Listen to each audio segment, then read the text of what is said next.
I welcome everyone to our first event in the Karmageddon 2013. And our guest tonight is a dear friend and a brother, HappyZ. And I met Happy.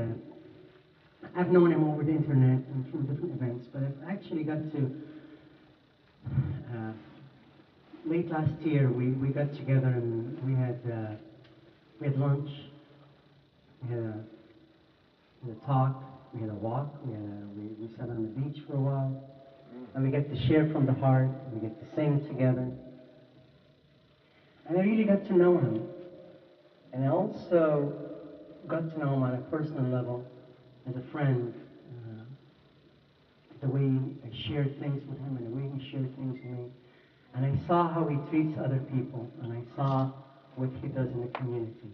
And I saw that he's one of those light workers that he lives this 24/7. To him is a way of life, helping other people and making a difference in somebody else's life. And it's not what people say usually, it's how they live their life. If you want to see someone's prayer, watch how they live their life. Don't listen to what they're saying. And I watched him, and I saw his relationships, and I saw what he does. And I'm really honored to have him here tonight. Let's welcome Happy.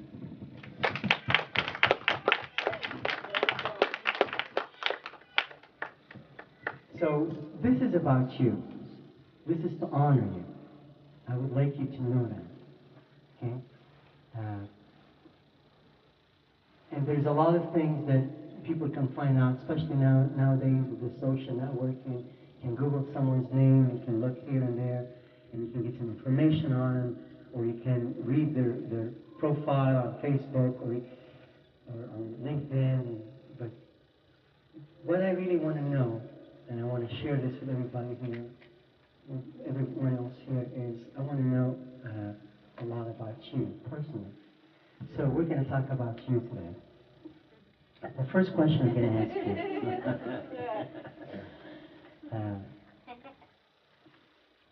Tell us a little bit about your history. How were you raised?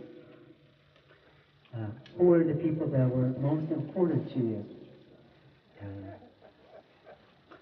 Who were the people that influenced you, that they had an effect on you, they were in your community and you looked at them as role models? And how did they change your life? It's a loaded question, but it's all yours. Well, let's go in the beginning. First question, one at a time. Okay. Question. Okay, first question is a little bit about your history. Like, how were you raised and where did you grow up? Interesting. I was born in Brooklyn to a Sephardic family, religious family, and that was the beginning of my adventure. And but before we go any further, for every question, there's two answers. There's the answer of the caterpillar, and there's the answer of butterfly. So the caterpillar has it that some of the stuff was rough and blah, blah, blah story, and the butterfly has it that it was a jewel, and whatever my life was chosen by me before my birth. The good, the bad, the ugly, the horror, the magnificent, always chosen by me, exactly, so I can find the jewel and the learning and the teaching and everything that happened to me and everything that I did. So in that, there's no regret. There never should be a regret. Because if you look and you're happy with who you are now, everything that happened brought you to this beautiful space. So I'll answer like a worm sometimes and like a caterpillar because I'm both. I've been both. So what's the next question? The next question is, who are the people that they were most important to you as you were growing up? Frank Sinatra, a man with the golden arm, when I saw him shoot up and get high, and I was looking for some place to go in my life, he was pretty important. Superman and Batman were like the coolest to me, and Tarzan. I wanted to be Tarzan or Superman. And then I got to be Khalil Gibran and Siddhartha and Herman S. And then I noticed that my life was like taking on a Buddhistic quality, where I learned from the family, and then I went on my way and went through the sufferings and that whole trip. So that's that part. And I have some information that you actually were involved with Tarzan at one point. With what? With Tarzan, you were in a movie once, playing a drummer? Playing something, right. There was a Right. couple with Jackie Mason, yeah, a couple of different movies. Yes? It was called Of the Jungle. Freddie and the Jungle. Freddie in the Jungle. Freddie of the Jungle. There you go. That wasn't my calling. I could play drums, and I was dark and skinny and played good drums, so they got me. And I had a nice card, too, that said I was a movie actor and all that. That card they gave me. But that was short-lived. That's not what was written for me. By me. How about growing up, right in your community, in your neighborhood, on your block? Who were the people that were, in your family, people that were most important to you? The most important people were the guys that were smoking pot and cigarettes in the backyard, which I wasn't allowed to visit, because my community was based on money and religion. And although they both could be beautiful, sometimes if used incorrectly, it could be horrible. And so I learned what I needed to do there, and went uptown and danced Latin and with my black brothers and sisters and Chinese, and was pushed out of that distinct way of living, gifted to be able to move out of that into a world family, coming from such a place that was unheard of. I mean, if you went around the corner, you were out of the family, and they ripped their clothes, and they said, you're disowned. My parents never did that, but close to it, not my father. They lived close to that, you know. And I said, wow, thank you for being so strict. Thank you for being so religious. I'll pick up the spirituality on it, but I'm leaving. And it was wonderful. Wonderful, because I know that that does not work on the planet, but that's probably later on. It doesn't work on the planet. It's either everyone's your family, or you're playing some game that hasn't really produced anything but horrors since the beginning of time. There hasn't been 10 minutes of peace. So no religious and no attitudes of priests or rabbis or money can actually handle the seeing someone as yourself. That's the bottom line. And when you see others as different, there's war, there's problems, and this is why we're here. And thank God that my brother here has opened the place with such clarity. You know, if you read this line by line, it's a masterpiece. By the way, last night I texted him, and I said, listen, I have my own thing. I don't want to read yours. And then he said, and he looked, I could feel him, even though he wasn't right there. His hair stood up. He said, ah. And I woke up at 4 in the morning dreaming, and I said, and I texted him or something, and I said, you know, I could not say it better. That's my journey. That's the life. And he dropped a tear somewhere inside. I said, thank God, he's not going to bother me and do his own. And I said, I don't want to read this. But that's a masterpiece. I believe that love, you know, I know that love is the most powerful thing in the world. Force. Everyone and everything on earth is interconnected. Namaste. I am you. You are me. That's the only missing link to celebration in heaven on earth. The only missing link.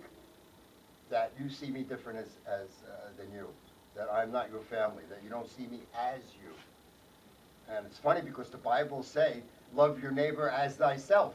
But suppose my neighbor is Latin or Chinese. Well, that much, not really family, but what? What's going on here? You know, it was hard to believe. Even at 10 and 11, I couldn't really understand that distinction. You know, maybe it was me. I was a rebel, but it turned me into a beautiful black sheep. And by the way, black sheep, I guess many of you consider yourselves, that's a gift, to be a black sheep. A wonderful gift. Because the white sheep's bah, bah, bah, bah, they follow each other's asses all around, bah, bah, bah. And the black sheep says, you want to know something? I love you, Rabbi and Reverend and priest, but you see that tree?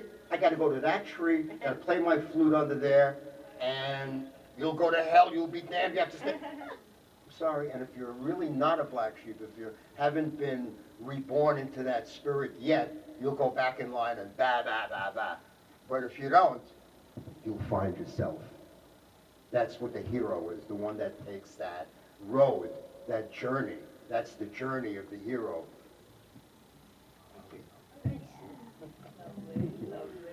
We are each other's teachers. Oh, I have one question. Where did you install cameras in my house? How did you know? I was acting like that last night. No, I'm just kidding. I am you. I am you.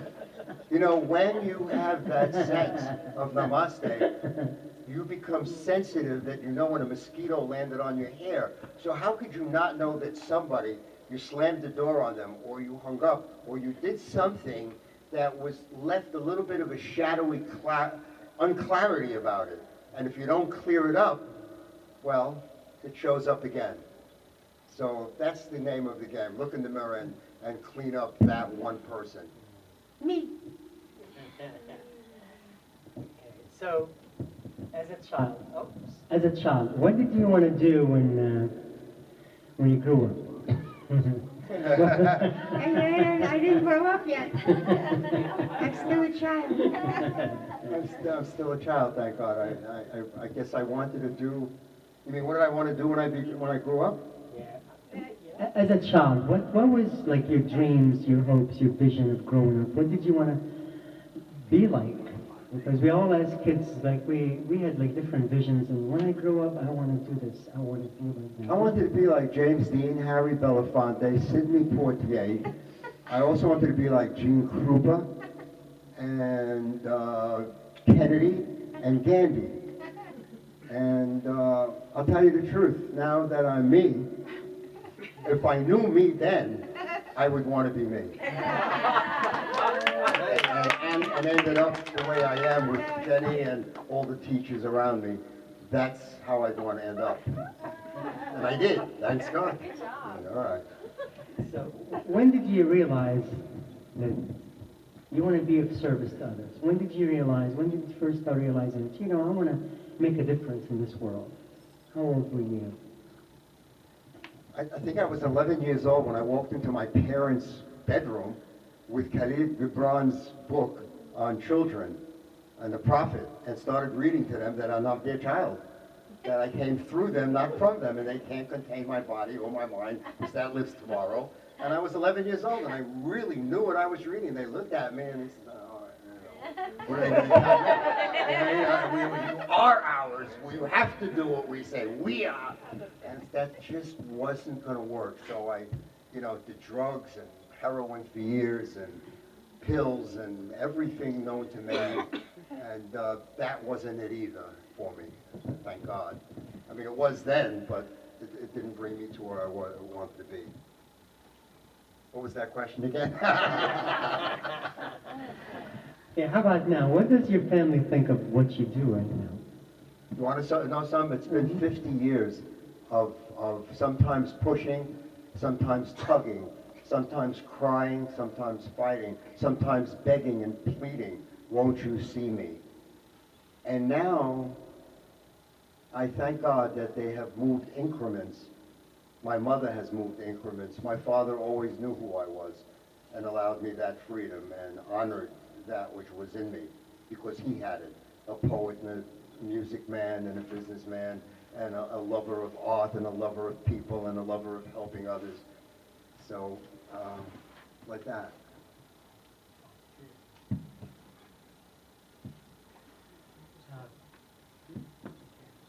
I always see that you're always inspired. Like there's a muse right there that gets you up at 3 o'clock in the morning. Post this.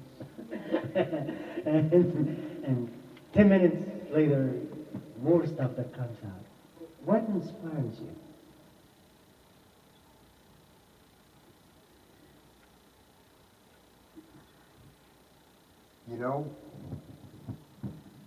I remember first giving when I was walking through Central Park, coming from a heroin addict's house, shooting up with $2 in my pocket, and I saw a gentleman homeless lying on a bench. And I just instinctively took one of my dollars, folded it up, and put it in his pocket. And however high I was, when I did that, there was another high that took over me. Something else happened. And it's hard to explain.